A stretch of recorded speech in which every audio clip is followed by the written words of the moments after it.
Welcome to Running on Ice, the coolest community in freight. I'm your host, Mary O'Connell, bringing you the latest tech updates, warehouse news, and everything happening in the cold chain world. Not only is there the coolest show in freight, but there's also Running on Ice, the newsletter that could not be colder. You can subscribe to that on freightwaves.com/runningonIce. Today we welcome Alan Gassler, Zero Emissions Analyst at PLM Fleet. Welcome to the show, Alan. Thanks for having me, Mary. I'm excited for today because we get into kind of all things zero emission, which is, a time after my own heart as a net zero carbon girly, a little sustainability queen. We love to see that. I like to see steps that take any steps in those directions. Before we get too far into that, though, let's get some background on you and how you got started at PLM Fleet. Yeah, thanks, Mary. I have a little bit of an interesting story. So I graduated college in 2016. I have degrees in finance and economics. So I originally thought I was going to go more of the banking route, but then PLM approached me with an interesting offer of one of their management trainee programs. And I really learned everything in the cold chain and transportation industry from the ground up, from maintenance, telematics, how these units work. One of the good things is since I did have kind of that ROI economics background, it does allow me to, calculate savings and start looking long-term, how these customers can, save money and grow their fleets. But yeah, I've learned everything from the ground up and I've loved it ever since. I absolutely love that. As someone who also did not go to school for the original intent to go through supply chain, I love that supply chain just finds a way. I have a degree in marketing. It said, you don't need that. You're going to come over here and do supply chain for 10 plus years, no matter how many times you try to leave. So I'm glad that it got its hands on you as well. Thanks. So do you mind kind of giving us a quick little breakdown on what these zero emission TRUs kind of are and how they work? Kind of give us the 411 on why it might be a better alternative than some of the diesel powered units. Yeah, absolutely. So we work with 4 different OEMs. High level, everything's supplying a battery pack. It's just how you power these battery packs. So you have one solution, which was a solar-based solution. Solar panels power that battery pack. You have another one, which is equipped with a wheel generator. So as you go down the road, inertia triggers that battery to charge it. As well as we have another provider, which has a larger battery pack that uses a standard CCS1 charging port. And then there's also some hybrid options we have in there. We basically look to tailor whatever option works best for our customers. So it's not, one size fits all. On top of the ETRU options we offer, we also work with some of the yard tractor or yard truck companies out there. And then we also have a couple partners in regards to site solutions because that can be a big roadblock for customers, getting the infrastructure going. So we have people who we can, pull on and bring in to start getting that charging infrastructure in place as well. I like that you guys kind of have a couple different avenues. So that way, if I'm someone who primarily does a lot of domestic deliveries or things under 200 miles, my needs are going to be a little different than someone who maybe does some over the road or some of those longer haul routes that maybe hit 500-600 miles where, you're going to be out there for a day or so without necessarily, having a plug that you can just plug into your Right. units. So I like that there is all of that, which kind of, is it really like if someone comes to you and they say, hey, we're looking to reduce the emissions from our TRUs. We're really looking to make some impact here in our emissions. Do you guys immediately just say like, okay, here's 4 options? Or is it just take a step back and say, okay, well, what are your goals? What is your business like? And really provide that customized solution that, might comprise of a couple different of those options. No, absolutely. You hit the nail on the head. It really is taking the step back and saying, okay, what's your timeline? Do you have 5 years, 10 years, 20 years? That will dictate it as well. Can we get those ESG goals accomplished? But also upfront to ensure the success and overall adaptability of the products, we really need to understand that day-to-day operations and route info.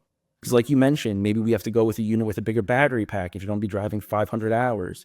Maybe you only have, a couple hours to charge. Okay, we want to go with a higher voltage unit. All those things really need to be accounted for early on. Otherwise, you put a unit in there that, it might be successful, but you're really not getting your ROI and you're really not optimizing a lot of the value that comes with these ETRUs. Have you had some people that maybe, I come in and I say, hey, my business right now, it's pretty local, it's pretty chill, I'll do something that doesn't need a huge battery. I can charge it at the end of a 12-hour shift. It just needs to make it through that. Have they had to kind of come back and say, okay, well, our business needs have changed. Like if maybe it's been 5 years since we put this in. Like how do those conversations go? Is it just kind of like an open dialogue of, is everything still good? Yeah, everything's still good. Or is it like, hey, our business has grown. We need to maybe look at some other options. Like, is that kind of is that ongoing for you guys? Or is that something that like kind of once you're locked in, you're more or less kind of locked into one system? Oh no, it's 100% ongoing. I mean, a big deal we see a lot of times in regards to SOPs is, do we have the chargers installed at the right location? Is it all the way in a back alley somewhere and we're really not optimizing it? We're wasting some of that time and some of that charger efficiencies there. So we're constantly evolving when it comes to it. We had one customer who just started out, 10 trailers, so they want 10 chargers. Well, we realized over time we had the opportunity to put 5 more in there and let the units charge while they were unloading some of their diesel product. So you really keep evolving, as well as just changes in technology. Every single year, the battery chemistries are getting better. There's new products being out there. So there's definitely ways to optimize it. And to account for a lot of the higher costs on these ETRUs, you really have to start optimizing your efficiencies. So I guess when it goes from, so I'm a carrier, right? And I say, hey, I want to take my fleet of 100 trucks and I want to start making that switch to, a zero emission or a lower emission. What does that process look like? Does it look like all of a sudden I'm switching 50 trailers at a time over, or is it just kind of like as 10 come back, they get retrofitted and then we move on? What does that look like? Yeah, absolutely. Once we have the infrastructure in place, I personally always recommend a small rollout because you're going to have your operations as well as your dock individuals learning how to run these new units, as well as go through different charging procedures that they probably never dealt with in the past. So definitely a small rollout. Last thing you want is you put, 50 in all at once and you start having either load degradation or any temperature compliance issues occur. So you start small. We train up the teams. We like putting forth some, SOP pamphlets, some little like cheat sheets basically you can have by the TRUs and by the chargers so that anyone that's hired tomorrow can read the one pager. They'll know how to use these units. And then based upon, different timelines, whether it's internal from a customer or regulatory timelines, I like putting together kind of a roadmap saying, okay, we're going to do 10 this month, 20 next month. So we can really get a high level approach to see what time and how much time we have to replace those units and retrofit them. I kind of like that it's that you guys step back and say, okay, this is a realistic goal. Because obviously, someone might say, oh, we're going to get all 100 trailers done by the end of the year. And you guys Right. might be like, it's a little ambitious. Right, right. That takes things off the road for too long of a time. Exactly. It could, I mean, I'm sure you could do it if you just wanted to shut down for like a month or two, but that's Right. not necessarily profitable. Yeah. And also, it's a big undertaking from a financial aspect. I mean, you're shelling out a lot of upfront CapEx money that might not make a lot of sense. So if we have different ways of kind of leveraging, opportunities out there, funding opportunities that are out there in California, all over the country, it really makes that transition easier when you start segmenting it out. Oh, I feel like that has to be a huge, especially if you have a plan in place. I'm a sucker for a good plan of like, here we go. We got a little roadmap. Here's how we're starting. We've got our infrastructure set up. So now we can start rolling. Because I feel like that infrastructure has to be the biggest component because you can't really start doing anything else until you get, the base level, like, okay, where do my trailers go when they come back at the end of the day? Like, how do we charge them up and get them ready for the next day? Well, and everyone's doing it because it's not just one area, right? Like we like to think, oh, we live in the TRU world.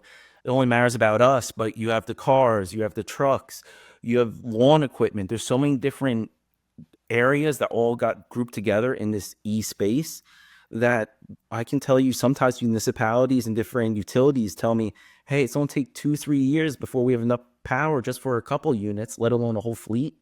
So that's why we always encourage have that conversation now, talk to utilities.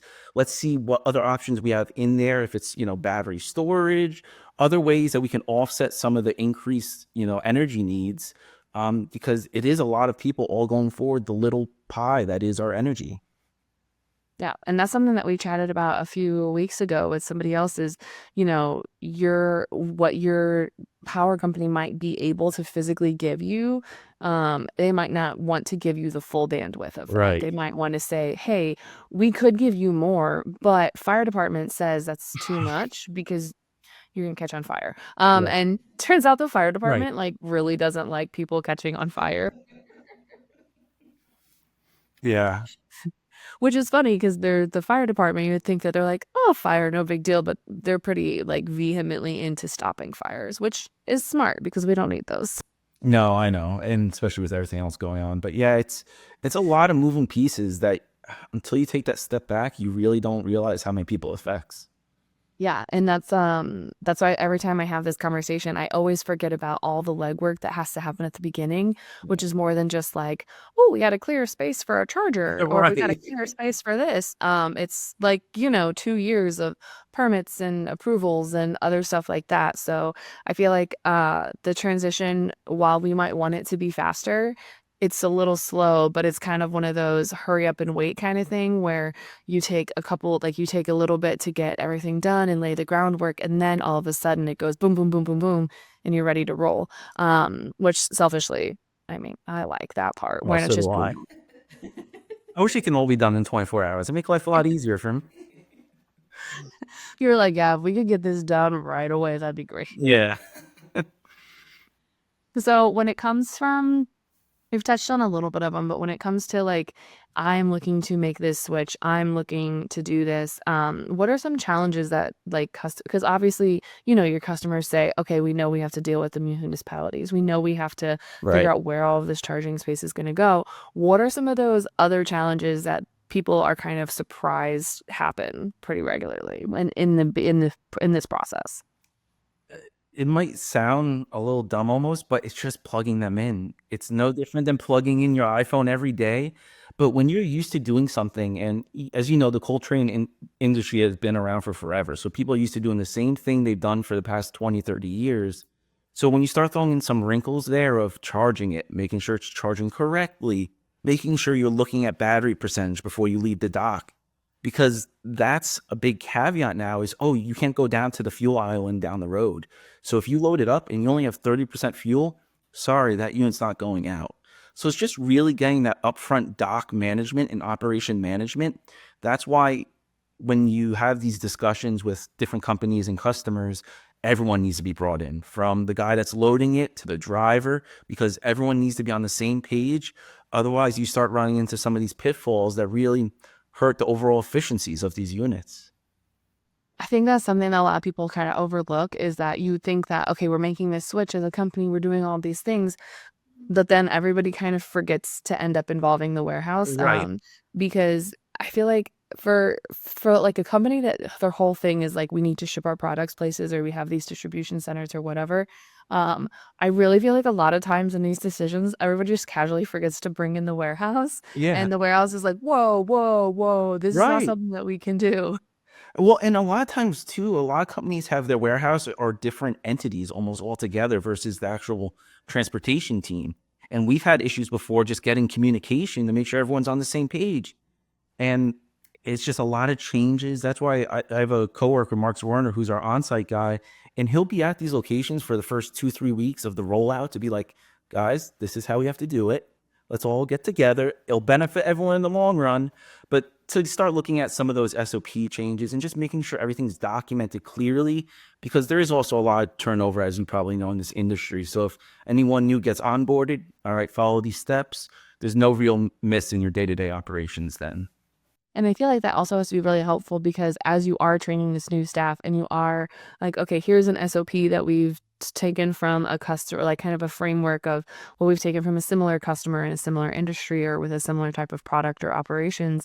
Inevitably, from the time that you first propose and create that SOP, you're going to have to change it probably 10 more times as you figure out everybody's working style and while this warehouse does it. And, just because I make it for client A doesn't mean that all the warehouses or everyone in that client's network is going to follow the same SOP because everybody does it differently. And that's not to say it's wrong. It's just different. No, and you're 100% right. We have one customer. They did one location out in Stockton, and they're doing another one out in California. You would think it'd be the same SOP. Nope. completely different loading procedures, different individuals. Not that's anyone's fault, but it's the little nuances that take time actually to implement that you really don't realize up front. Like you said, you think, oh, I'll just plug in the unit, write the check for the unit. But there's a lot more nuances that are actually taken into effect. So have you kind of so as a result, you said like you have a customer that has started doing another location, and I'm sure you guys are getting a lot, especially out in California, as I think as of right now, CARB is still standing, the new California emissions regulation. And they kind of want everyone to have a lower emissions, or at least working towards it. Um, have you guys seen an increase in the want for these TRUs? And because I mean, obviously, if everyone jumps on board at the same time, you're still stuck in that like regulatory trying to get municipalities on board with it. Have you guys seen a huge increase in demand for this? Oh, absolutely. Probably from when I first started going to ACT 3 years ago, it's probably almost 10x the increase in demand because, and it's one of the things I always say to our customers, there's going to be a limited supply of these TRUs. They're all usually newer manufacturers that require a little bit different resources to build the units. Plus, there's also the battery supply. So that's a very big contingent as well. So customers now are starting to get a little worried, like, hey, if these mandates start taking their place, if I don't start making this transition tomorrow, I will not be able to follow a lot of the maps and guidelines that CARB and other legislation are putting forth. I mean, if you look at some of these bigger fleets that might have 1,000, 2,000 units, and in 3 years they need to get 10, 15% of that, well, that's a big chunk of your supply there. That's why I like telling everyone, if you are thinking about doing this, let's start having those conversations. Doesn't mean you have to do anything tomorrow, next week, next month, but let's start getting that roadmap down so we have clear-cut milestones and dates so we can know, hey, do we have to ramp something up here? Do we have to make purchases there? It really starts taking that holistic approach to ensure you can meet these timelines. But yeah, the increase has been kind of crazy, actually. That is absolutely insane. I didn't, because I just happened to think like if I have 6 or 7 different shippers that all are, maybe in Stockton or Van Nuys or something like that, Right. then that's me having to go to the Van Nuys City Council or the Van Nuys Electrical Association like 6 or 7 different times. And then that's them going, hold on, hold on, hold on. Like everyone needs to stop because we need to figure out if this is even feasible to get this much electricity to somebody, which is just wild, absolutely wild. To your point, I've heard some, stories of different companies being told, oh no, you're 4 years before we get to you guys. Like there's long queues, especially a lot of utilities out in California, because everyone's trying to do this all together because you have to factor in the electrification of the facility and then chargers on top of that. So, and everyone's going for the same thing. I mean, it gets a little worrisome, but that's why, like I said, I encourage, let's start having these conversations. Let's see what we have to work with already. Because a lot of times too, people don't realize they might have already most of that power at their facility. So they can actually transition a little bit easier too. That's nice, especially if it's like all the power company has to do is like flick a little switch. Right. Then they're like, you're good, move on. Yeah. You don't have to sit here and wait for 700 years, which is great.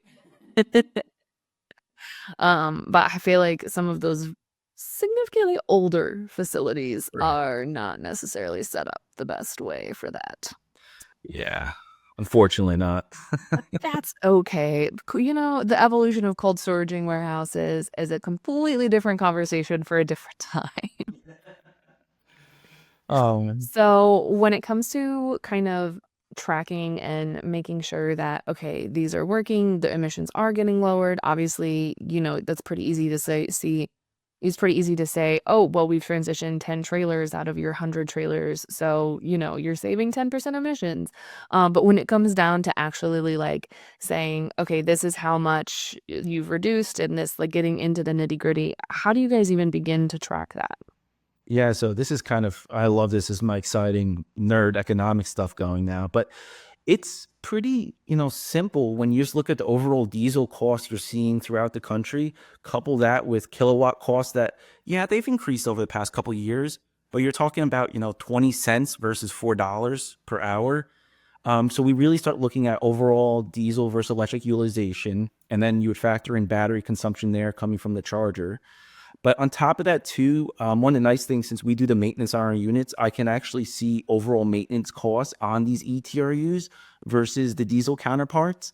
And just due to less moving parts that are required on the compressors and so forth versus the combustion engines, we've actually seen a pretty decent decrease in maintenance costs. So that's another big saving there. But another metric that is always very near and dear to customers is uptime. If you start having batteries go down, if you have units that can't cool correctly, all that great ROI saving I mentioned doesn't do too much. So I kind of take all those metrics together, build a dashboard for the customer so they can see you're saving XYZ, you're getting this return on your UT, and also, by the way, you have higher uptime.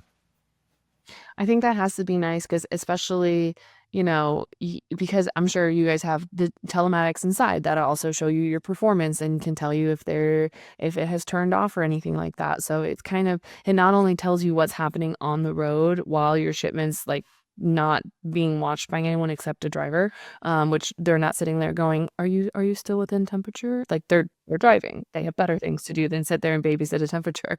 But I also like that, with that, you get the performance and you can see if, okay, unit Y or unit 5 is really struggling and we already brought it in for maintenance, we've already brought it in for service, and it just keeps struggling to, hit where it needs to be.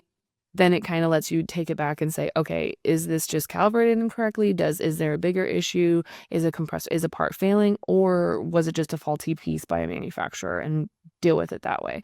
I like that there's all of these insights that come into not only the performance of it, but also kind of the history of it and saying like, okay, well, we're getting maybe 5 years out of this before we need to do significant changes or upgrades or other things within it. And I like that you can really say like, okay, well, compared to the unit that was on this trailer before, we would maybe get 2 or 3 years before we had to start sinking thousands and thousands and thousands of dollars into repairing it to keeping it going. I like that. I selfishly like that part. No, I appreciate that. And you bring up a very good point that people don't always consider is getting that initial buy-in. So when you're going to people who've been running the same units for 20 years, being able to show the direct comparison, like, oh, your pull down rates are the exact same. Oh, your uptime's the exact same or better. Plus, you're saving $4,000 a week. It really helps get that initial buy-in from an operations perspective that, oh yeah, maybe these fancy new toys, a little bit different here and there, but at the end of the day, they're just boxes cooling. So Yep. it's all the same. And I like that. I mean, hey, look, anything that means that you don't have to sit there and buy a bunch of diesel to run a unit and then have it break. And then now you have bought diesel for something that's broken. And Right. then also you have lost all of the goods that are inside of it, Yeah. which hopefully hopefully it's not a thing of figs or pharmaceuticals because Right. I those are know. expensive. Believe me, I know that. So we are almost out of time today, but there's one more question that Alan, unfortunately, you're not going to get out of answering because everyone that has come on the show has answered this question. And it possibly might be the hardest question you've been asked all day. And that is cereal considered a soup? So, as much as I love cereal, I don't consider it a soup. So, cereal is usually more sweet, cold, versus a soup is usually more like hearty, savory, warm. So that's why I don't consider them the exact same. Do you have a preference between the two?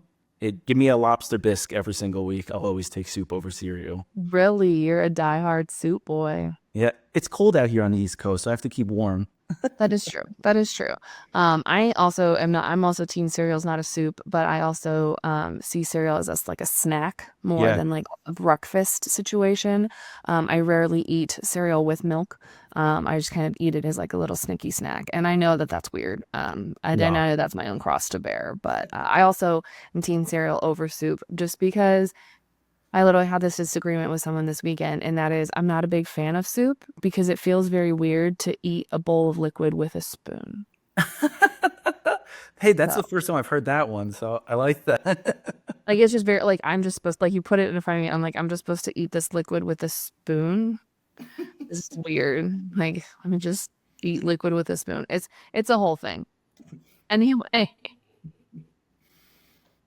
If anyone has any questions on maybe where the best lobster bisque is, or if they kind of need help getting into the zero emission part of things, where can they find you outside the show? Yeah, so absolutely. I'm on LinkedIn, Alan Gassler, as well as you can email me at agassler@plmfleet.com, or you can just go to our website, plmfleet.com. Like I said, always here for any, just want to pick my brain on something, or if you had an idea you want me to take a look at, always happy to help. Awesome. Thank you so much for joining us today. Thank you, Mary. You can catch other episodes of Running on Ice right here on FreightWaves TV, YouTube, or anywhere you get your podcasts like Apple Podcasts and Spotify. Need more Running on Ice news? No sweat. Subscribe to the newsletter on freightwaves.com/runningonIce. See you on the internet.